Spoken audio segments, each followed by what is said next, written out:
From the heart of America, where hard work, freedom, and faith still define who we are. From the farms to the factories, from small towns to city streets, this is the fight for the soul of our nation. We're watching Democrats attack democracy. Do not be fooled. The strength, the grit, the greatness of the American spirit, all right here. The left wanted power, not peace, but there's a resistance rising. A generation saying enough, enough. We've tried it their way, and it failed. The Steve Gruber Show with your host, Steve Gruber, starts right now. All right, let's get rolling. And happy St. Patrick's Day. Let me say that to kick things off today as we fight for you from the foxhole of freedom. It's green today, as it should be. We're going shoulder to shoulder with the people that matter most to save this country and put America first. Here are three big things you need to know this hour. Number one, our Democrat senators about to fold on their failing policy of not funding DHS. Seems there are several who are reading the polls and realizing the temper tantrum not working anymore. Number two, John Solomon just revealed a huge story about China hacking into our data centers to fully create fake voters in 2020. A lot going on with China interfering with our elections. We'll talk about it. And number three, the Oscars. The Oscars were held and televised the other night, and that's not normally something I watch. The stage tends to be dominated by a bunch of coastal elites, completely removed from the issues that affect everyday Americans. Yet, they think they're in the perfect position to preach to the rest of us about the issues that their PR team decided they should talk about. It's typically nauseating. I don't watch. But I did appreciate a few moments that have since gone viral. And I think they speak to a broader trend that we can all find just a sliver of hope in. Irish actress Jessie Buckley won the Best Actress Oscar for her role in Hamnet, whatever it is, a film that depicted the personal life of William Shakespeare. And spoiler alert, the devastating loss of his 11-year-old son. Jessie played the role of his wife. She told reporters that playing that role made her realize just how important and fulfilling motherhood really is. She dedicated her speech to her family and then made these comments about her husband, family, and motherhood. Listen. You, Fred, I love you, man. I love you. You're the most incredible dad. You're my best friend, and I want to have 20,000 more babies with you. I do. I do. And Isla, my little girl who is 8 months, who has absolutely no idea what's going on and is probably dreaming of milk. But this is kind of a big deal. And I love you and I love being your mom and I can't wait to discover life beside you. Chloe and Maggie, to get to know this incandescent woman and journey to understand the capacity of a mother's love is the greatest collision of my life. It's Mother's Day in the UK today.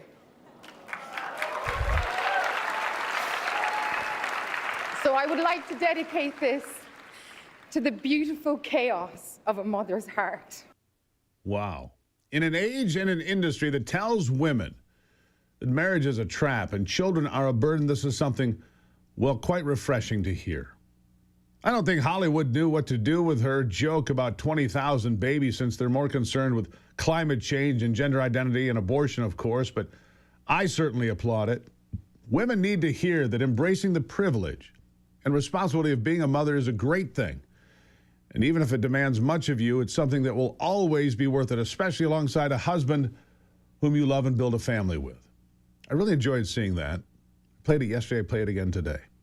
Hollywood has a notorious disdain for God. So it was also refreshing to hear Michael B. Jordan start his acceptance speech like this after winning the Best Actor Oscar. Here it is. Man, God is good. God is good. And, yeah, Mama, what's up? Y'all know how I feel about my mother and my father's here. Your pops, where you at? My dad came in from Ghana. He flew in from Ghana to be here. My brother, my sister's here. My family. All about family. Notice the lack of applause, though, for God is good. Yeah, I noticed that. But I'm glad he said it anyway. And even doubled down on it in case they missed it. They had no problem cheering and applauding his family, but you can tell most weren't comfortable with a simple phrase like God is good. But I'm seeing this becoming more commonplace in the public sphere. Isn't it great? I don't recommend that you look up to celebrities as beacons of spiritual truth. It's not what I'm doing here. But I think it's a positive change for the better that I gladly welcome after so many years of rejecting God.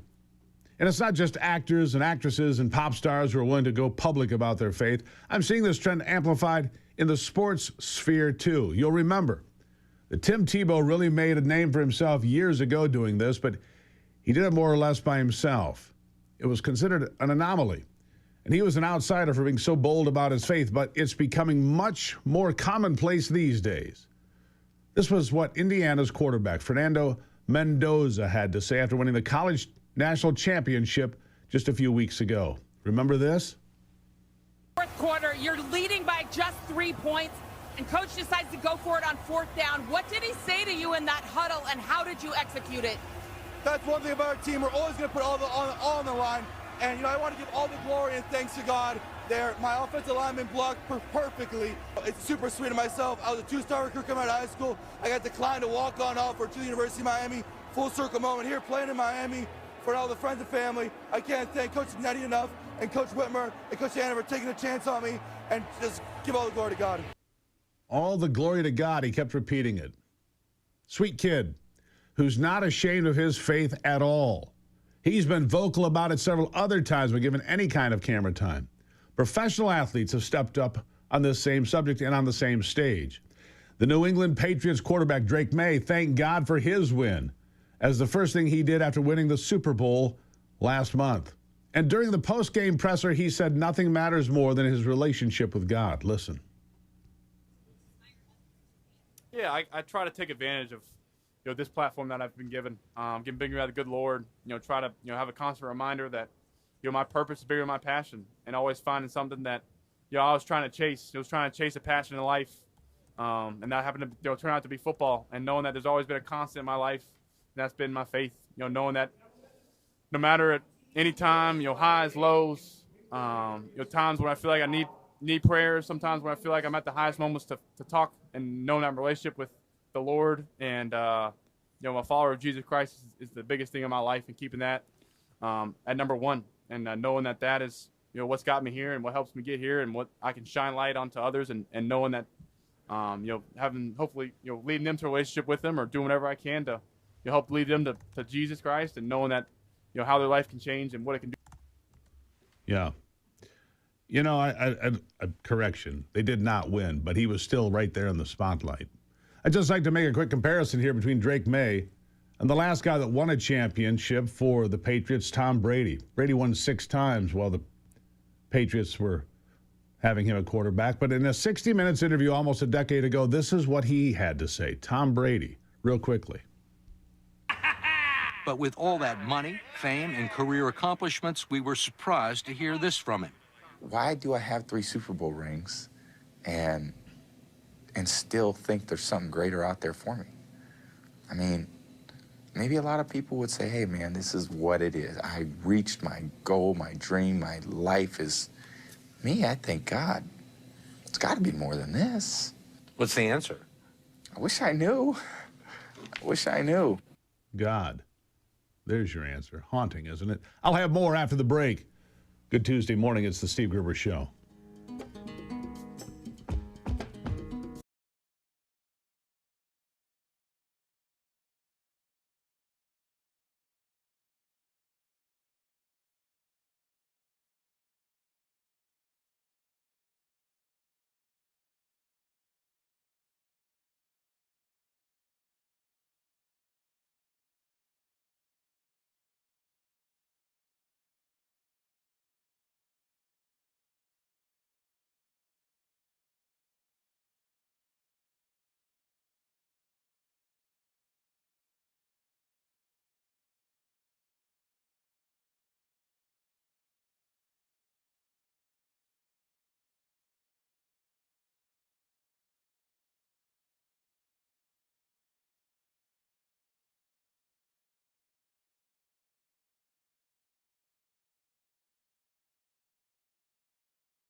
It really is a sea change, isn't it? Celebrities and athletes stepping to the microphone to say, glory be to God. It's a sea change and haunting. Drake May doesn't have any problem with it because he's not looking for his purpose in football. It feels like the woke wall is cracking. It feels like lots of people with lots of cameras on them aren't afraid to be loud and proud about what they truly believe in now. I mean, there was a time people were just like, I don't want to say it. 5-10 years ago, it was really unthinkable. It seemed like all these guys' agents were telling them to keep their mouths shut about controversial issues like faith in God if they wanted to keep raking in the paychecks. But the American public has been loud and clear on the internet over the last several years that we appreciate real people. We appreciate the public figures who aren't pursuing truth. We appreciate those that are looking for truth and aren't ashamed of it. When the Team USA men's hockey team took a trip to the White House after winning the gold at the Olympics that everybody saw, one of those players, Tage Thompson, got some backlash for wearing a Make America Great Again hat, but he didn't back down over the criticism. He stood up for what he believed. Here he is. Do you have anything to say to people who criticize you for wearing a Make America Great Again hat? I'm not too sure, but like I said, it's something I'm proud to be an American, and I have my own faith, my own beliefs, and everyone's entitled to their own opinions and beliefs as well. And I think we should be able to live in peace, knowing that not everyone's going to agree with you. Yeah, not everyone's going to agree with you, and that's okay. Not everybody agrees with me, which is weird to me, but I get it. That right there completely undermines everything that the left wants to tell you about MAGA, folks. Tage Thompson's response showcases exactly how we make America great again, by being reasonable, by being proud of who we are, and being okay with healthy disagreement. The left hates it. They pretend to be the tolerant party, but they are only tolerant to the things they agree with. Beyond that, they hate it. Tage Thompson is not part of that. He had some beautiful things to say about his faith as well. Here's more. Tage, can you talk about your Christian faith that you've mentioned being very important to you, and it's something that seems important to several of the guys on the Team USA team. Could you talk a little bit about that and how that may have helped bring the team together? Yeah, I mean, I think especially on this team too, we have a lot of guys that have a strong faith, and Jesus is everything to me. Obviously, we're made imperfect. We're all sinners, and we need Him. And I fall short every single day, and He's the one I rely on. And I think when you have that sense of hope, the grace and the mercy that I receive every day from Him is something that gives me peace and joy in life, and no matter what I do. Wow. It's a new day. The internet has its cons, that's for sure, but one of the greatest pros is that we have so much more space for interviews like that one, for questions like this. And I'm glad we get to hear this kind of unapologetic expression of faith. I'm encouraged by it. I'm uplifted by it. Hope you are too. You see, the pendulum swung so far left over the last 20 years, and I think in some ways it's swinging back because the American people are demanding that it does. Young people. The biggest increase in church attendance is coming from young people because they demand the pendulum swings back. We have leaders in place who don't discriminate against Christians anymore. And actually, many of them profess to have their own personal relationship with God. As we saw at Charlie Kirk's memorial, it's a good thing. And as long as we don't take it for granted and continue to push for this kind of normalcy, I think it will continue. It's time to stand up. Declare what you believe. Without apology, you don't have to be in their grill. You can do it like these guys, with class and dignity. And stand up and say, yes, I believe in God. I believe in a higher power. I believe in my faith. Win the Super Bowl or not, God has a plan for me. And I think that's a pretty special place to be. And it's so different, such a departure from where we have been. All the hatred, all the vile, all the Christian nationalists are the threat to America. Stop it. Those people are certainly not a threat to America. Neither am I. And I'll stand here and tell you the same. My faith in God powers me every day. Every day. Makes it possible to do this program. Great things are happening. And people are realizing it. And that's a good thing for all of us. Quick programming note now. That's the monologue. Quick programming note. John Solomon has just released a comprehensive article at justthenews.com about China interfering in our elections in 2020 in a very significant way. It was never about Russia.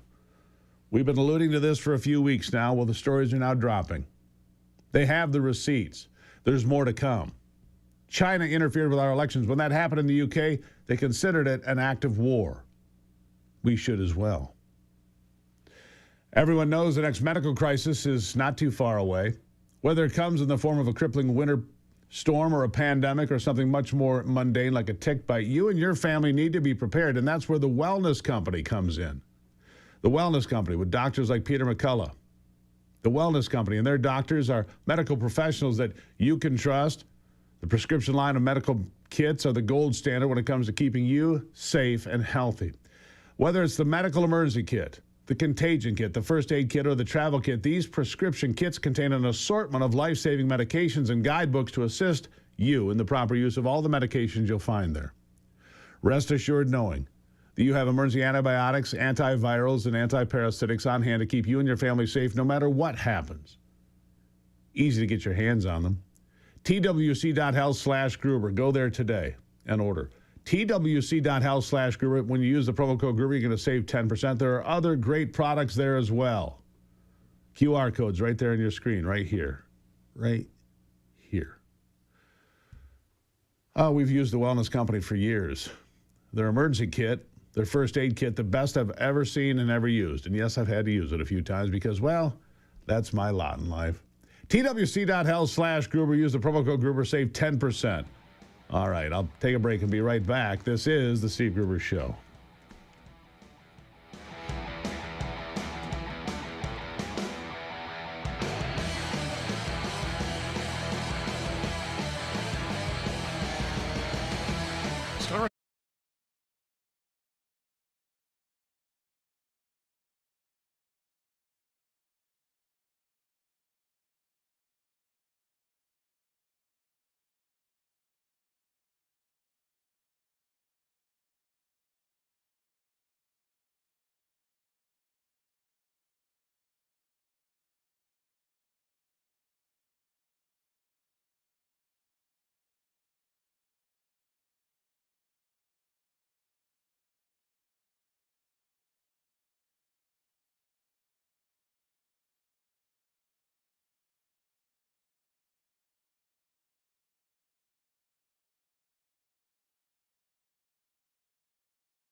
Indoctrination in education.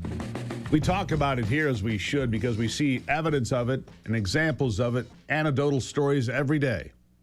Indoctrination in education, starting very young in your kids' lives. You know, blurring the lines between male and female. Teaching kids that somehow socialism and communism are better than the model built for America 250 years ago. It's not true. Simply not true. And this week on the Forgotten America podcast, Ivy and I have a chance to talk to Alvin Louie. He's an activist out there. Very smart guy. And I'd like you to enjoy the podcast, Forgotten America. But first, a preview. When we're talking about the modern indoctrination, like how fast it really hit between the 90s and early 2000s and now, we're talking about the social emotional learning when they finally clicked for them. They've been trying to do this since the 80s, but it finally clicked when they were able to use the grants to control all 50 states, all the school districts. Just before, you couldn't do it. If you didn't have that big string, you're still going to get these rural areas that's not going to have critical race theory and queer theory, right? So that came in under the Obama administration. Of course it His did. Department of Education, which should shock nobody that follows you, Steve, Yeah. or you. His Department of Education is the one that created all push used the grants as a string to say you take the grants, you got to do the surveys, and they're the ones that brought in Castle and SCL to the education system, and it's been there ever since. Been there ever since. There you go. You can catch the podcast on YouTube. Become a subscriber for free. For free. Just go to YouTube. You can see all of our previous episodes. Click the QR code on your screen, and away you go. And you can check out this week's podcast. A new one drops every Monday morning at 9. You're going to love this. Skip the boring pills. Trim Rocks is the fun, fizzy way to support your metabolism and energy naturally. Just pop it in your mouth. Let it go to work. It features all sorts of great products and ingredients. Trim Rock supports fat burning, blood sugar balance, steady energy. Purple tea extract helps with weight management, helps stabilize blood sugar naturally. Only from Victory Nutrition International. It's nutrition that gets in. Today, get 20% off at vni.life/Gruber. The promo code Gruber. If you subscribe and get a regular delivery, you'll save 20% off and get free shipping for life. vni.life/Gruber. Best vitamins we've ever found. Trust me.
All right, welcome back.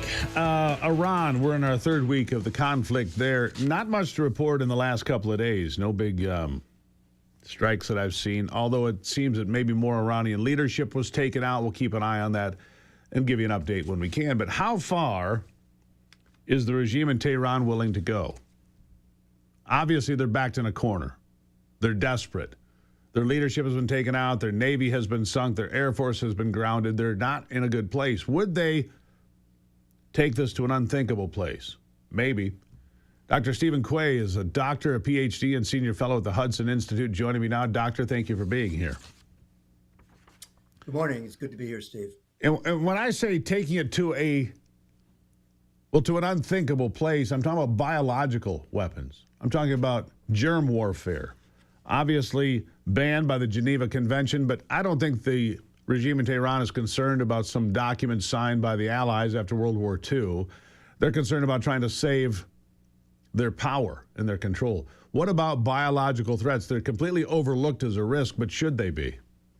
Well, I'm not sure they were overlooked, Steve, but I want to correct something you've just said here. So there is a biological weapons convention.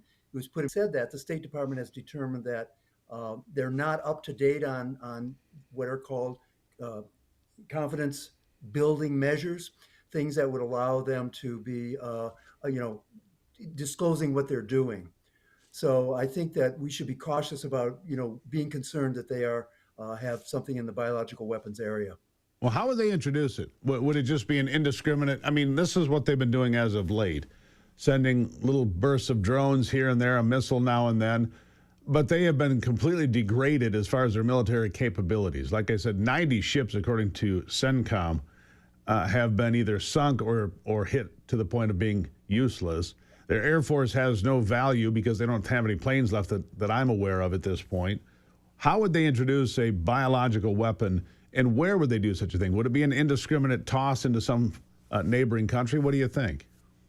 Well, I mean, I would like to be really cautious here. There's no evidence that they are creating biological weapons. There's evidence that they haven't been completely forthright with what they've been doing in this area. The speculation I don't think is worthwhile. We have some very senior people inside of the State Department, the Department of War, NIH, and of course CDC that are really professionals in this area and being able to handle this. So I think that the American people should really focus on the fact that we have the people in place, the professionals in place that could stop this before it even starts, if I can put it that way. That's fair. Looking more globally here in the 21st century, Doctor, let's just be honest. The documents may have been signed in the 1970s and other treaties and so forth executed over the last several decades, but there are countries working on biological weapons, China, Russia. I'm sure we do as well to some extent, maybe to a great extent, and don't report it to everyone. What is the threat of a biological weapon here today in 2026? Your best guess, even though, countries don't report it or brag about it or promote it, what's your best guess? Well, I think the challenge is that with generative AI and biotechnology now, the capabilities are maybe an order of magnitude more than they were even 5 years ago. We're quite sure that the SARS-CoV-2 virus, for example, shows evidence of having been engineered. But our modern tools of AI, of being able to identify protein folding and RNA folding in exquisite levels, allows us to actually create biological life forms that don't even exist. So there's some real dangers there, but there's also some real opportunities, because the same technology that can allow you to design new weapons can be used for advanced detection. So surveillance and deterrence are really important parts of what generative AI can do. It's a balancing act between catching them before they happen and creating them. So when you look at AI, then, you look at it like many of the rest of us. It is a great benefit, a possible wonderful addition to humanity, to our quest moving forward, but it can also be an incredibly dangerous weapon, because I think what I'm hearing you say, Doctor, AI can go through and design a pathogen that quickly assesses how it can be most destructive by outthinking human minds, outthinking human, evaluation and investigation, and can get to a point where it can create something quicker than we could in a lab. Is that what you're suggesting?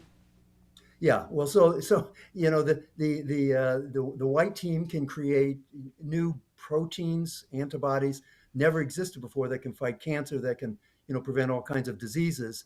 But it also can be used to create pathogens that can't be detected by PCR, or pathogens that have higher transmission rates than even SARS-2 does.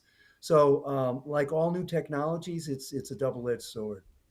So, what's the best defense then? AI is the weapon. Is AI also our defense to find and detect? You mentioned detection, but what about creating antidotes or something for an AI-created illness? So absolutely. I mean, the National Institute of Health, the number one research institution in the entire world, is absolutely well prepared to be using generative AI in the most positive ways possible, and also to create surveillance tools that would allow us to detect, some nefarious activity coming from abroad. Yeah. It's a dangerous world we live in. AI can, like I say, be the greatest benefit to man, but as I've said on this program in the past, I'll say it again today. Everything ever invented by mankind for the good of mankind has eventually made it to the battlefield. The motor vehicle, airplanes, you pick your technology advancement, everything ends up on the battlefield at some point, as does AI. We see this with these drones that are ever more capable than they were just a couple of years ago. AI will be used the same on the battlefield without question. It is today, but that will continue to go forward. And they will advance AI to a point that it becomes strategic on the battlefield. Last word to you. So, Steve, I think that the most important thing is which is what's happening, is for the whole of government to understand that generative AI is a national security tool, a national security risk, and combining that, inside our best agencies within the government is what's going to keep Americans safe. Doctor, I appreciate you being here. AI guardrails, more important today than they've ever been. So thank you for the conversation. Thank you. Really appreciate it. Look, everything ever created or invented by man ended up on the battlefield. Every single great invention. You think about that. I'm right. NeuroGuard Plus, stop concussions before they ever happen. Dr. Michael Hutchinson, a dentist, has patented a breakthrough mouth guard for athletes in every sport. It's a real game changer. Athletes using NeuroGuard Plus suffer concussions just 0.26% of the time. 0.26% of the time. That's almost unheard of. Almost no concussions at all, and it gets better. This mouth guard can boost your strength and speed by up to 16%. You can lift more weight. You can jump higher. You can run faster. Don't take my word for it. It was studied at Michigan State University and Wayne State University. They tested it. They certified the results. Protect your brain. Upgrade your performance. Go to NeuroGuardPlus.com. Save 10% with the promo code Gruber. NeuroGuardPlus.com. Promo code is Gruber. If you've got a kid, a grandkid, or if you compete in sport, you're going to want this mouth guard. Keep your head in the game. I'll take a break and be back to talk about the economy with Nick Hopwood.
All right, back to it. About 20 million barrels of oil a day flow through the Strait of Hormuz normally. It's not flowing today and seems to be jammed up pretty good at the moment because of the war in Iran.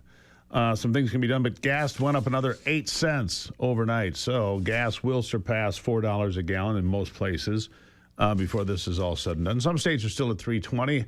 I saw gas at $3.99 yesterday. The market, a little green yesterday, but some improvement needed. Nick Hopwood joins me.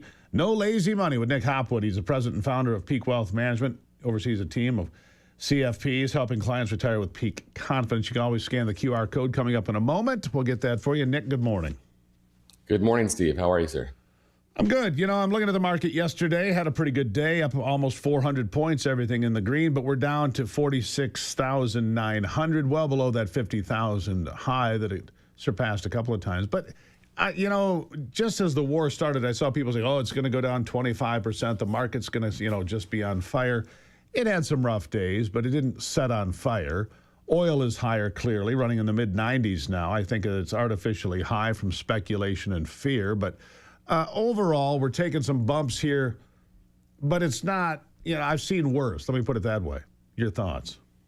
I agree with your sentiment there. I mean, we have some bad news that have been coming, right? We've had job losses, 92,000 in February. Oil's at 97. Gas is $4. Mortgage rates have ticked up a hair to 6.25. So it puts the Fed in a tough spot because we've been expecting Fed rate cuts between now and the end of the year. But if you have inflation ticking back up, they're really going to be in a hard spot trying to justify a rate cut. Because on one hand, the patient is bleeding with jobs. On the other hand, the patient has a fever with inflation. So the doctor has to choose which to treat. And there's no one pill that cures both. All right, so they're stuck in the middle. I'm going to guess no rate cut because inflation will tick up a little bit. I think we were at 2.4% again last month when I saw the numbers come out. Still a little bit higher than the Fed generally likes. They like 2% before they get to that rate cut. But we have seen some cuts prior to that here in the last few months. So if the rate cut doesn't come, what does that mean? What if this war drags on for another 3 months? What does that mean? Your best guess. Well, I would guess we would have some sideways choppiness to down in the markets and possibly continued inflation and oil shock. That would be, you know, not my base case scenario, but that would be probably a worst case scenario. So we haven't seen worst case yet. I mean, you saw the same as I do, Nick. All the doom and gloom, the stock market was going to go down 25%. There was going to be a crash, some people said. You know, keep an eye on the yen because they're unwinding the yen. They have got so much debt in Japan and so forth. Those things have not come to pass as of today. But the future's uncertain, isn't it? It is. And remember, I came here and visited with you on, you know, January 2nd and said, what is your plan going to be when we have that 10% correction in 2026? You did. Well, Steve, we haven't had the correction. We've had a 5% drop from the all-time high, which puts us at slightly negative year to date. So we just have not had that panic.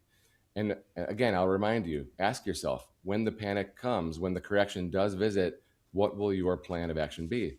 And if you are young and opportunistic thinking, then you might want to add money, right? And if you are retired and you're relying on money from the portfolio, now would be a pretty good time to make sure that you have that cash set aside and safe.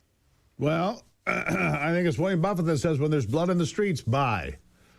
That's always been the plan. A 10% correction from where we are would take us to about 40,000, I guess, right? 41,000. So another 5,000 point drop. Again, a 10% correction, not the end of the world. Uncomfortable, especially for people in retirement who see their nest egg shrink. But what historically has happened, Nick, after that? Well, historically, we see a 10% correction almost every year. So that's why I always come on with you in January and remind people of that. Yeah. But if you look at the point when we reach the -10 and then measure forward 12 months, the results are almost always positive.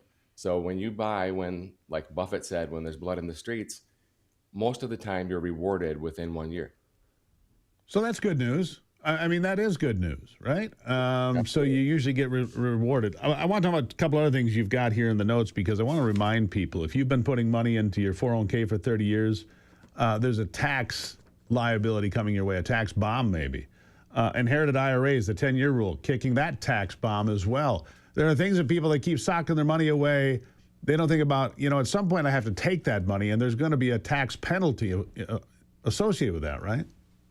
Yeah, Steve, imagine if you're in your 40s and you inherit, a $500,000 IRA or $1 million IRA, and now you have this 10-year rule. And so maybe now that million is going to grow to 2 million in 10 years. And that's when you're forced to take it out. Imagine if you're in your prime earning years and then you have to take out $1 million or $2 million in 1 year. You're going to spike yourself up into the 37% tax bracket, and it's going to be a real problem. So you need to have a tax plan over the next 10 years rather than having it be just one balloon payment at the end. Yeah. Planning is the key. And if you haven't planned, I've got a special from Nick here for you today. At peakwm.com/Gruber, you can go there. Here's your QR code right over there on the screen next to Nick. You can go there and get a free inherited IRA analysis. Nick can say, look, here's what we're looking at. Here's your event horizon. Here's how many years you've got. Or maybe you're even behind it. How do you plan now if you're behind that tax bubble, if you will? Free inherited IRA analysis at peakwm.com/Gruber. I'll give you the last word, Nick. Time to plan for the future. Yeah, Steve, and the way that we get with these big beneficiary IRAs is by doing that 30-year 401. And so if you have your own $5 million IRA, you have your own tax bomb going off at age 75. So it's time to plan for that as well. Yeah. Get a second opinion from Dr. Nick. That's what I say. Nick Hopwood at Peak Wealth Management. Again, it's peakwm.com/Gruber, the QR code next to Nick. Click on that. It's free financial advice. God bless it. Nick, thank you. Nice to see you today. You as well, Steve. Thank you. There you have it. Yeah. Don't panic. Invest. It all tends to work itself out. I mean, I've been through this so many times. I call my people now. I just don't worry about it. Yeah.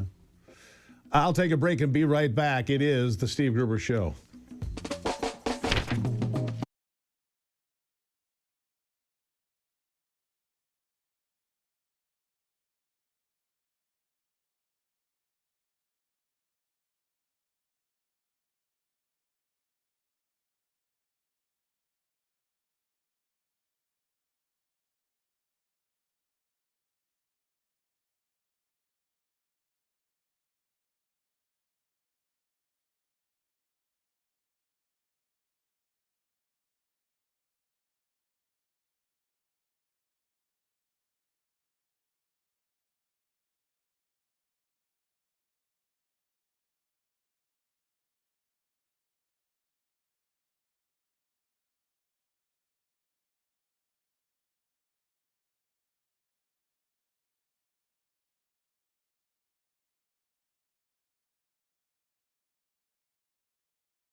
All right, here is the game, as if you haven't figured it out, but just so you understand clearly, here is the game. The Democrats now, some of them calling to reopen the government to fund DHS, but only if you defund ICE and the Border Patrol.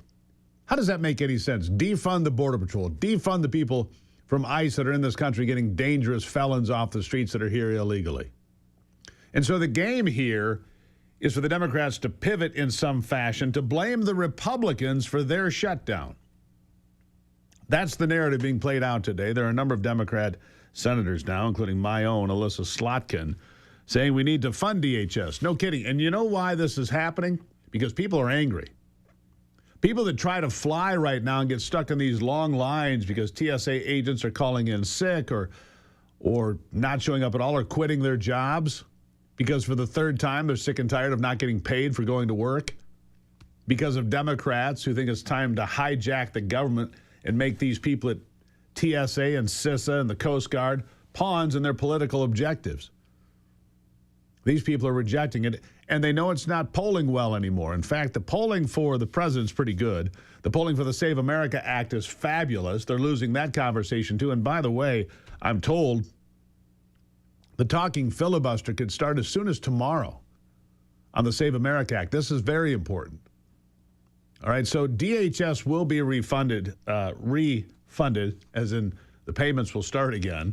The funding will start again, I believe, soon, because the Democrats realize they're on the wrong end of another losing argument. These government shutdowns never worked for the party that shuts down the government, and everybody knows it was the Democrats.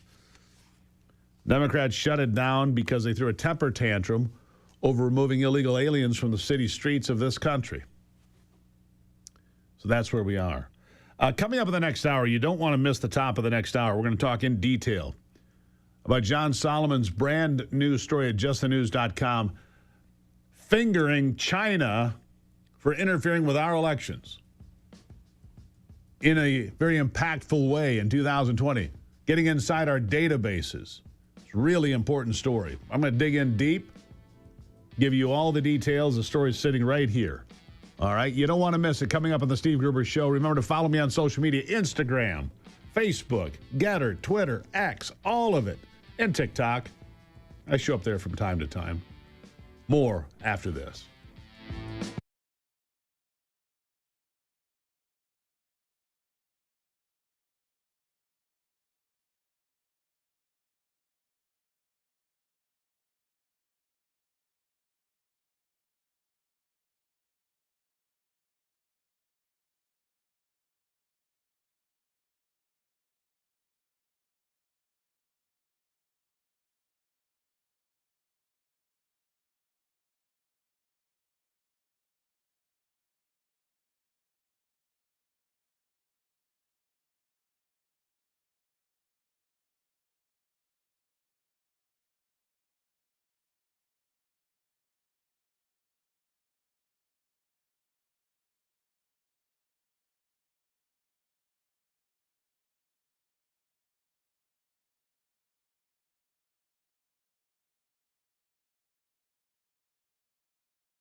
From the heart of America, where hard work, freedom, and faith still define who we are. From the farms to the factories, from small towns to city streets, this is the fight for the soul of our nation. We're watching Democrats attack democracy. Do not be fooled. The strength, the grit, the greatness of the American spirit, all right here. The left wanted power, not peace, but there's a resistance rising. A generation saying enough, enough. We've tried it their way, and it failed. The Steve Gruber Show with your host, Steve Gruber, starts right now. Welcome back to it. A very important hour here on the program is St. Patrick's Day, so do it green today if you do it at all right? St. Patrick's Day, fighting for you for the foxhole of freedom, digging out all the information today. We've got big stuff. Here are three big things this hour. Number one, in Cuba, protesters continue rampaging in the streets, burning communist facilities as that nation is soon to fall. It could happen in a couple of days, actually.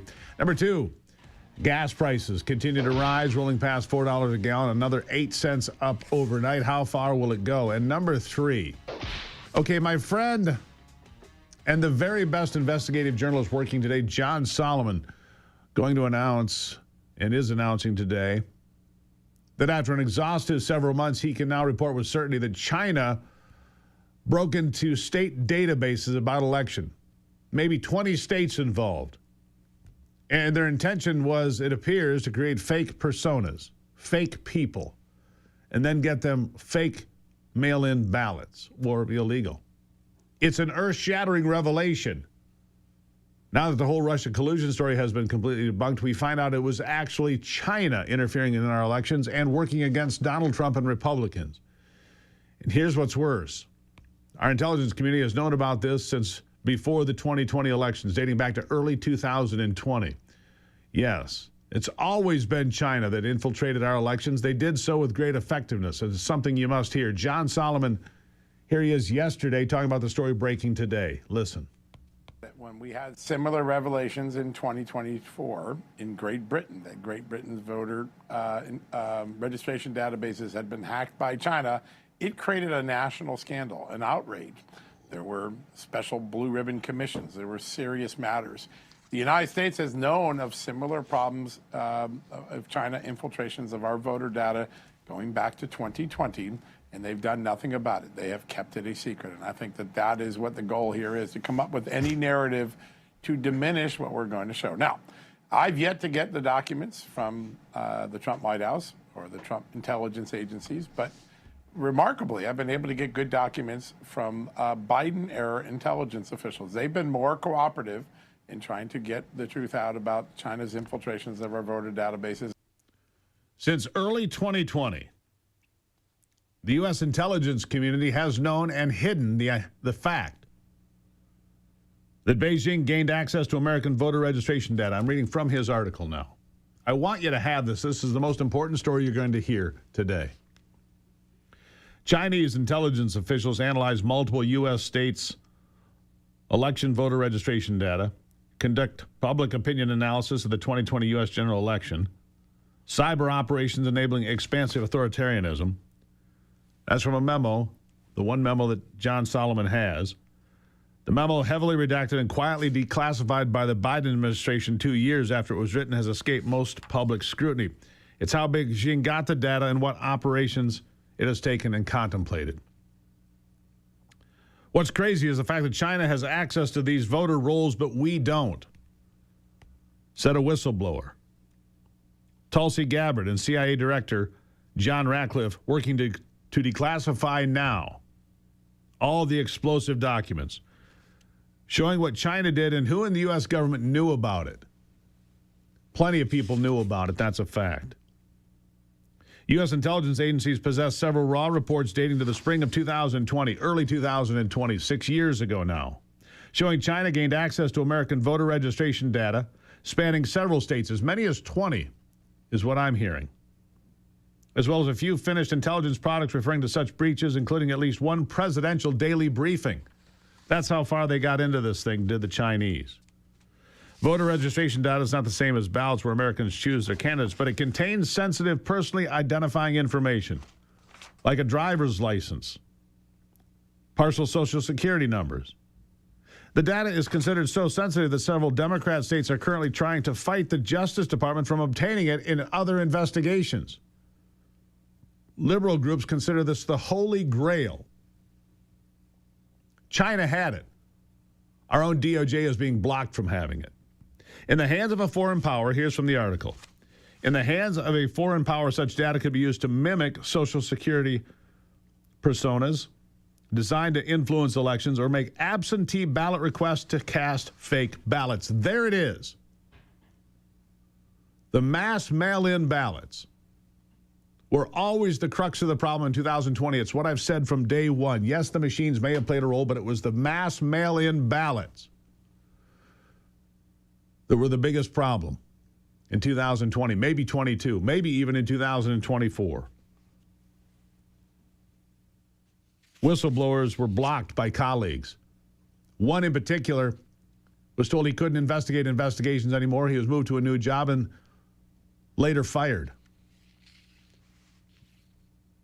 We knew in April of 2020 that Chinese intelligence had voter registration data from multiple states and was analyzing it with an eye toward the 2020 election, said former NIC officer Christopher Porter.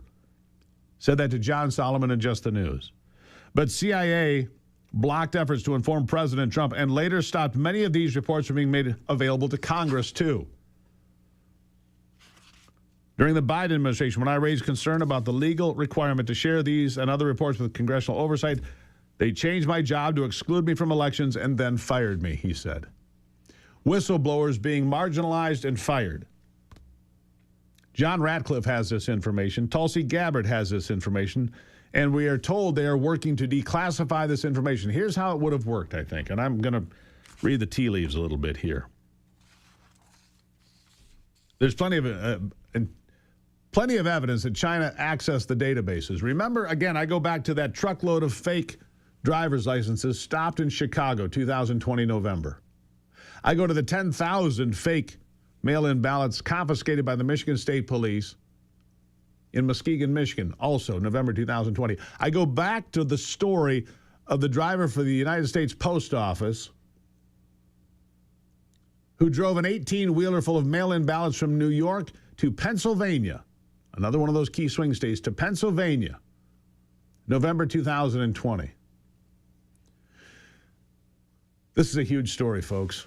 If China was able to create driver's licenses and addresses and subsequently request mail-in ballots and then create those mail-in ballots, it means China openly interfered in our election in 2020 and beyond.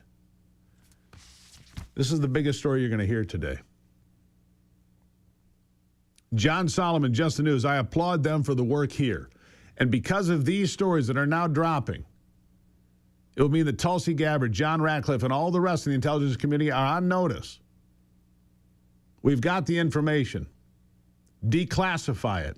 Tell us the truth about 2020 and pass the Save America Act. This is going to put a lot of pressure on people like Lisa Murkowski and Mitch McConnell, especially if their states were targeted by the Chinese. If their states were targeted, how could you vote no on the Save America Act? Prove you're a citizen. Prove you have photo ID. Here it is. Thank you, John Solomon. I'll take a break and be back. It is the Steve Gruber Show.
What is the fate of Christians in Iran right now?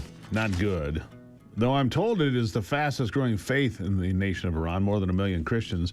It is a country of 92 million people, but still more than 1 million and growing is pretty remarkable considering what happens in Iran when they find you to be a Christian. Brian Orm is the CEO of Global Christian Relief. Joining me now. Brian, nice to see you today. Hey, thanks for having me, Steve. Good to be here with you. You say it's time to pray for the imprisoned, that the wall will fall, that Iranians of every belief will one day live without fear. Pray for protection, pray for wisdom, pray for true peace, not just political change. You say the time is at hand for prayer, not just ourselves, but in our churches to protect the global church. What are your thoughts? Yeah, Steve, this is obviously a geopolitical issue, but it's also a human issue. And beyond that, for us as Christians, it's a family issue. So we have a very small group, again, like you said, maybe upwards of 1 million believers who are following Christ inside Iran, but many of them, again, are doing it in secret because it's illegal to evangelize. It's illegal to convert from Islam to Christianity. It's illegal to have a Farsi Bible in the hand. You can get arrested for that. And I've spent so much time with believers who've been in prison for their faith, for doing the simple things of just meeting together and worshiping. They've been interrogated, tortured, released. And then, again, many of those who I've spoken to have escaped the country and live as refugees outside of Iran, but still care deeply for their country today. Brian, you've had the chance to speak directly to some of these folks. Share their stories. Yeah, so I've spent, again, multiple times in homes with refugees from Iran who've spent time, who have basically grown up as a Muslim. And then through different means, sometimes through dreams and visions, sometimes through a connection with an underground church, they hear the gospel, give their lives to Christ, and they become on fire for the gospel as well. And due to that, they, again, are surveilled by the government. The secret police often arrest them. One man named Farhad, he basically started a small house church in his home, became an evangelist for his community after his daughter was healed from a sickness through another small house church. And so he was all in on Christianity. And they called him at his workplace that he'd worked for 20 years, the secret police, and said, "You need to come home now." He comes home, finds his whole family circled inside their living room, and the secret police are turning over everything, looking for any kind of religious materials, find some CDs.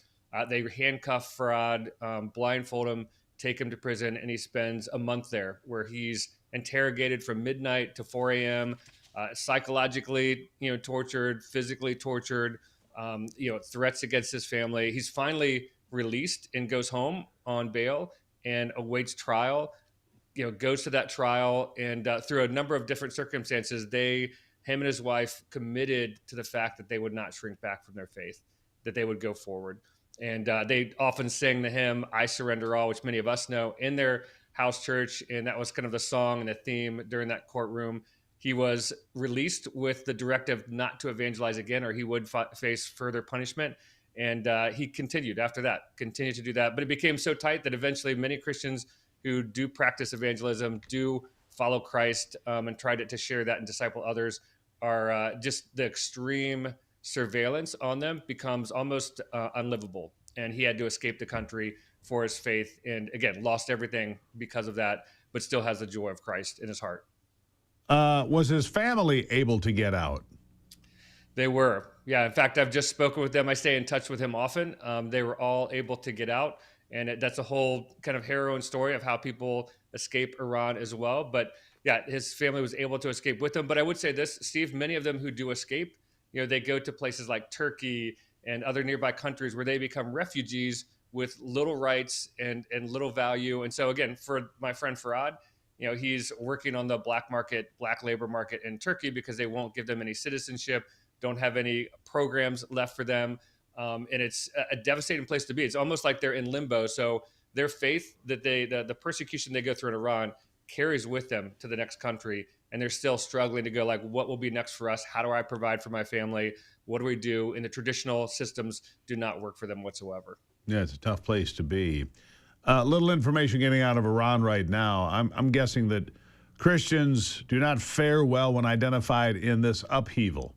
Your thoughts?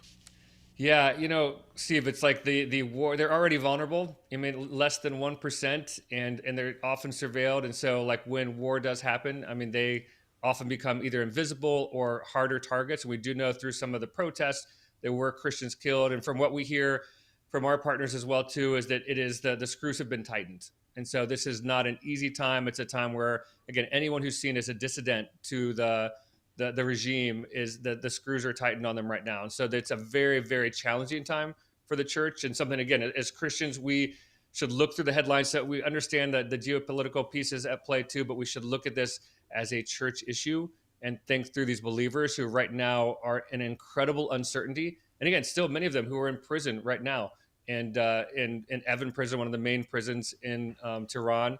And so again, our heart should be to identify with them, to pray with them, to see the news and the headlines through the lens of the persecuted church.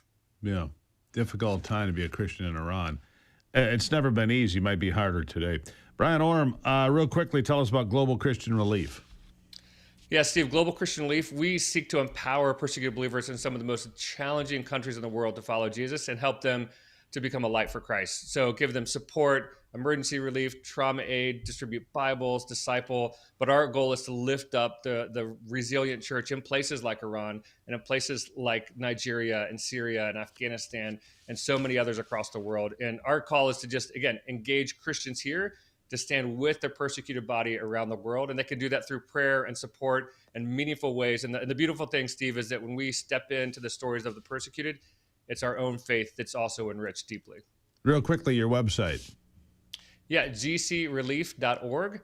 Go there. You'll see videos, read about us. You can follow for stories. And I would even say this, Steve, you can sign up for emails. And we encourage people to, again, make praying for their persecuted brothers and sisters part of their everyday prayer life.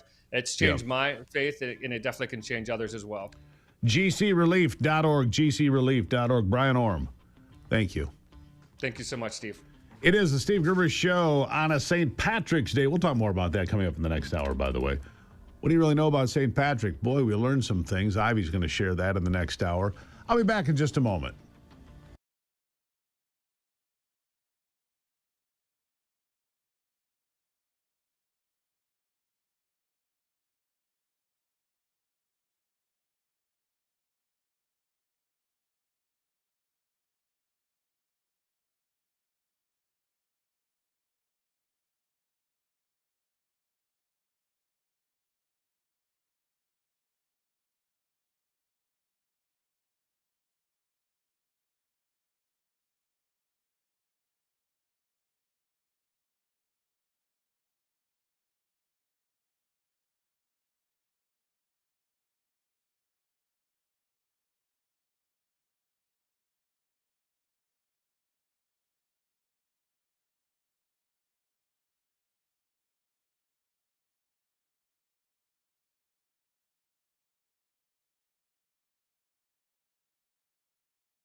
Here's an important update from the war in Iran. Iran's top security official, Ali Larijani, and the head of the Revolutionary Guard's basal military, General Gholam Soleimani, both killed overnight in strikes from Israel. The defense minister, Israel Katz, said Tuesday. Meanwhile, Tehran launched more missiles and drones at its Gulf Arab neighbors and Israel overnight. But Ali Larijani and Basij commander Gholam Soleimani, both dead. They were considered, one here, Ali Larijani, to be the top Iranian leader still working. Well, now he's gone. One after another. Now they're getting them en masse before, now they're picking them off one at a time. No place to run, no place to hide. More than a dozen Basij officials were targeted in Iran last night in different strikes, including the head of the Basij forces. This was a joint U.S. and Israeli effort, said the official notification. A strike in Tehran targeted the Basij commander and around a dozen others, including the most senior figures of the forces, people with a lot of blood on their hands. The killings come more than 2 weeks into the war effort against the Islamic Republic, of course. As that effort continues, we're paying the price of the gas pump, but they're paying the price with their lives. Meanwhile, I do want to point out that there is a way to ease some of the pressure on the Strait of Hormuz. A pipeline was built across Saudi Arabia a number of years ago, the Petro Line, and it runs to the west. And that means it would avoid completely the Strait of Hormuz, right? And so it is a key pipeline. It's been running at about 2.5 million barrels a day, right? 2.5 million barrels a day is where it's been running. And now, if it is run at full capacity, it would be 7 million barrels a day. So they would take about 4 million barrels off the pressure of the Strait of Hormuz a day, potentially. 4 million barrels would drop the dependency on the Strait of Hormuz to about 15%, not 20%. So it is a critical issue. It would run over by from the Strait of Hormuz to the west. All right? I'll take a break and be right back. It's the Petro Line. Look into it. I'll be back.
All right, you've seen the stock market drop, 3,000-4,000 points over the last few weeks. After breaking 50,000, it now sits at just about 47,000, 46,000, right in that area. And with the increase in the price of energy, oil in the mid-90s right now, gasoline up 8 cents overnight, it means the economy is going to see more inflation this month. The jobs report was not good. 92,000 jobs in the negative for last month, we're told. Steve Swedberg joins me, policy analyst with the Center for Economic Freedom, focusing on financial, monetary, and transportation policy. Steve, thank you for being here. Thank you for having me. Happy St. Patrick's Day. By the way, love the name. Can't go wrong with a name like Steve. I appreciate that. More Steve all the time. Let's talk about this a little bit. 2.4% last month. Clearly, energy, one of the driving factors when it comes to inflation, because, look, the oil economy is everything. It's the computers on my desk. It's the moving of groceries. It is gas in the family car. It's all of these things, isn't it? No, I agree. It's everything from manufacturing to transportation to construction. We will feel. What was interesting about the consumer price index numbers is that because the conflict happened in February 28th at the end of the month, it didn't even show up in the CPI. So those numbers you'll see those numbers show up. I anticipate you'd see those numbers show up come in next month's figures. But yes, it'll have a ripple effect throughout the entire economy, and especially with affordability being the political buzzword of 2026. Regardless of how long this conflict lasts, this will be on the people's minds come election. Yeah, mortgages went back above 6%, having fallen below them. The jobs number not good, but when you remove the number of federal jobs that were eliminated in the Trump administration, the actual private sector job numbers not as bad, but not what people were expecting. Why is this? Oh wow, there's a lot of things we can go into. I think one that I like to bring up when either writing or on radio shows is the tariffs, the tariff policy, and I would say it's partially the tariffs themselves and the higher rate that we haven't seen pushing for these effective higher rates since the Hoover administration.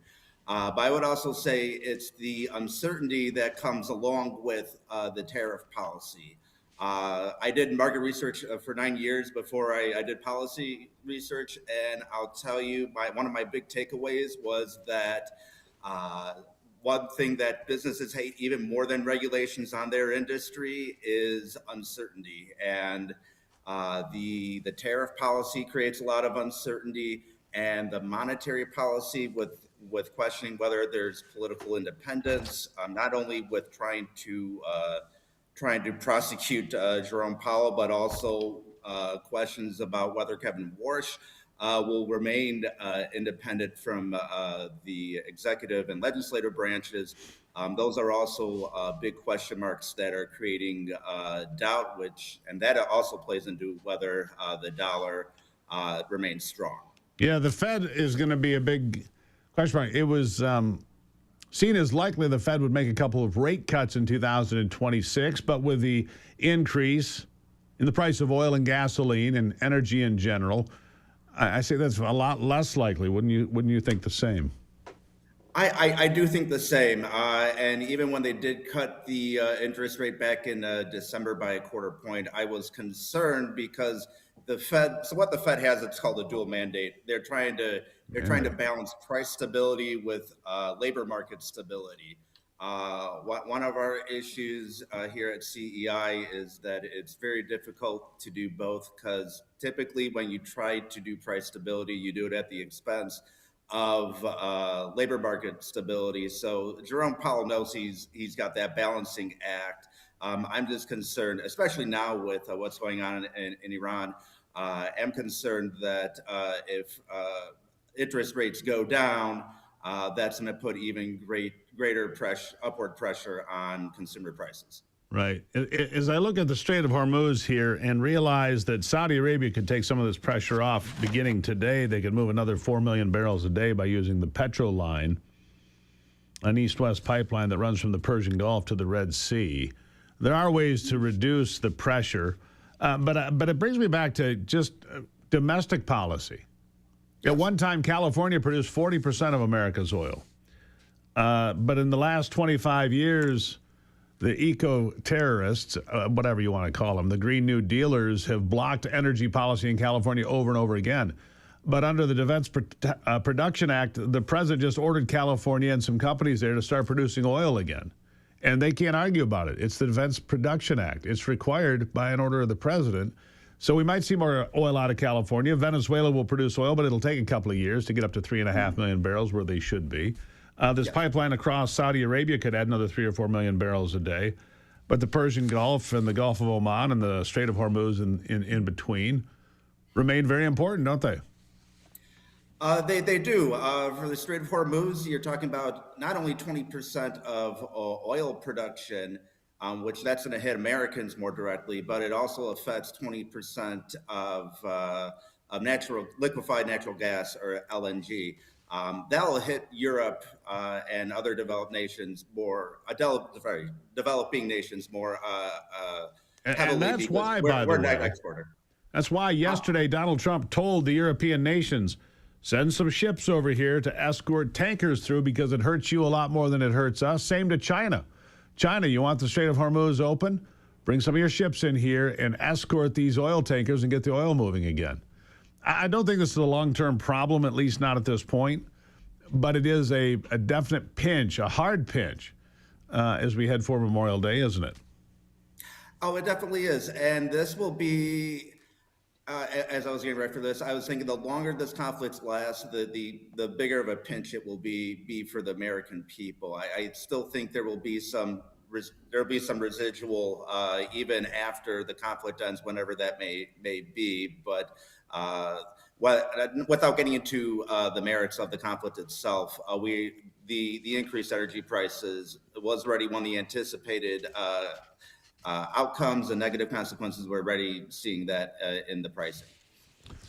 I guess the question is, what price are Americans willing to pay? You know, you look at either political party and all the polling, neither one is very popular. In fact, Democrats are less popular than Republicans, go figure, in all the polling I see from CNN and elsewhere. I'll give you the last word. I think the last word is hopefully the energy prices will remain. This will be a temporary blip, and this can be resolved. But even if not, affordability remains an issue throughout multiple areas, whether it's housing, whether it's transportation, whether it's food. The American people want answers, and it would be great if either party actually did something to do that. And for us at CEI, our thing is just get the government out of the way and let the markets do their work. I agree with that. Oil, West Texas Intermediate, $96.44, up from $67 on the 28th of February. Really appreciate you being here, Steve. Thank you very much. Thank you, Steve. Have a great day. You as well. All right after the break, we're going to continue with the director of the Texas Public Policy Foundation's National Election Protection Project. We've been talking about this. It's the Save America Act. And now with John Solomon's reporting that China made its way into our databases, it's never been more important than it is this morning. We'll talk about it coming up on the Steve Gruber Show.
Well, we now know that China infiltrated our voter databases in a number of states, maybe as many as 20, from what I'm understanding here. 20 election databases, creating personas because they had information on addresses, partial social security numbers, enough to create driver's licenses, enough to request mass mail-in ballots be shipped to people that are not legal voters, and then to manufacture those ballots and insert them into the system, because there's no chain of command in places like Georgia and Arizona.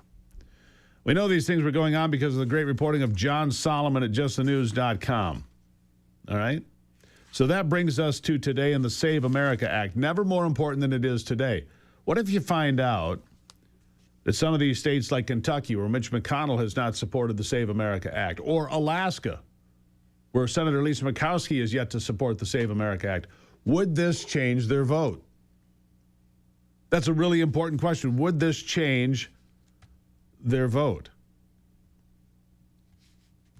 Because the Save America Act, this all being verified now, that the intelligence community knew since 2020 this was going on. What does it mean going forward? Do we have him? I don't think Brock has him. No, okay. So, look, the Save America Act is incredibly important. I want to play bite number 4 here, Anthony. This is Mike Lee saying we're getting closer. The talking filibuster will be tomorrow, potentially. They'll start debating this. Let the Democrats be on the record that they don't agree with 85% of the American people when it comes to having an ID and being a citizen to cast a ballot in American elections. Listen. The majority of Americans across the country, regardless of political party, know that immigrants from all over the world, Somalia, India, wherever they're from, Latin America, Africa, that immigrants have built this country and make this country what it is today. Well, not Mike Lee, but it points out another problem, of course, that being that people in the country illegally could be casting ballots. That would be a real problem for folks, right? And so the Save America Act has never been more important than it is today when you look at what John Solomon is saying here, that the infiltration of the databases by China is complete. Let's go to Bite 7 with John Solomon. All right, listen to this. I think tomorrow we're going to put out our first story from documents we got from Biden-era officials that will show that there were infiltrations of the voter data in 2020 by China, and we've all been kept in the dark. And by the way, we're going to show people quotes from our own intelligence officials saying how dangerous it would be if Russia had gotten into voter data. Apparently, if Russia does it, it's a bad thing. If China does it, apparently we just keep mum about it. Tomorrow, we're going to let people see what we've gathered to date. Sadly, we don't have a significant amount of transparency from the Trump intel agencies or the Trump White House yet. I hope that changes before we go tomorrow, but we hit the go button tomorrow, and people will get to see exactly what our government has been sitting on for nearly 6 years. Chinese infiltration of American voter databases by the nation of China dating back 6 years, and the American government's kept it secret from you. Josh Findley is the director of Texas Public Policy Foundation's National Election Protection Project. Josh, with this new reporting from John Solomon that the Chinese accessed voter registration databases and potentially created fake personas and then requested mass mail-in ballots, the Save America Act has never been more important than it is today. What do you say? Well, I say that you are correct about that. Voter ID has never been more important than it is now.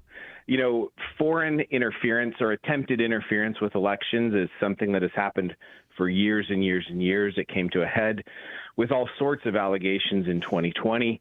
But the real thing, the crisis that we faced in the 2020 election, was a lack of voter confidence, lack of confidence in the process, and then ultimately lack of confidence in the results.